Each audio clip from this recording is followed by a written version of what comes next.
Cade Mila Falcha. This is the video blog called From County Cork to Carey's Corner, 1840. My name is Sharon Kennedy. Thank you for joining me. Today we're going to talk about the very earliest years of Irish settlement in the beautiful countryside of Richmond, Massachusetts. My grandmother was the second generation to be born there. She calls the earliest Irish immigrants, such as her grandparents, pioneers. They came in 1840, escaping terrible famine in counties Cork and Waterford. They came because there were jobs in the iron ore mines. These immigrants arrived undernourished and most likely in clean but faded and patched clothing. They would be lucky if they had one wooden chest filled with hand-woven blankets and linens and perhaps 4 brass candlesticks, as was the case with my great-great-grandmother.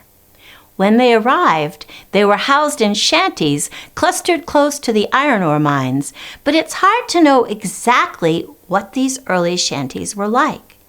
By 1860, there were about 50 families living near the mines.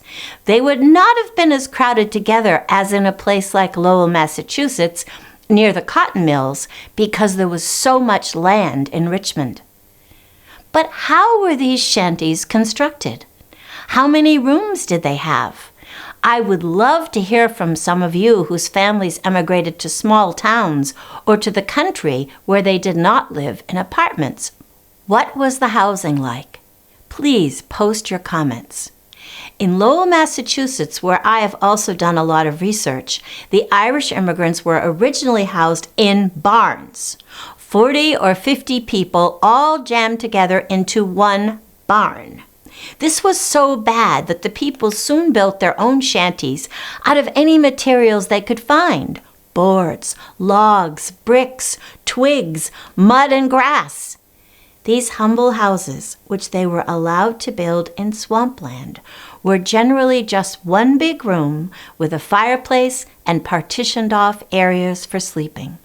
You can be sure there were no toilets inside the shanties. How much better was the housing near the mines? Maybe some of you have ancestors who lived near other mines in states other than Massachusetts in the 19th or early 20th century. What were they like? Do any of you have pictures? I am sure everyone would love to know more about this, so again, please post your comments. Here is what my grandmother writes about her grandmother, Mary Elizabeth MacDonald O'Sullivan. She hopefully and prayerfully hoarded all the money she could save by my grandfather's digging ore and driving the ore wagons until they had $300 and could move with their first 2 children out of the shanty near the mines.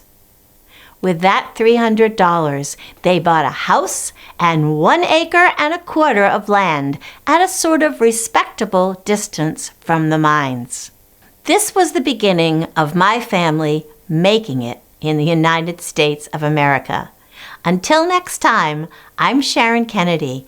Please like and subscribe and tell me your family stories. Sláinte.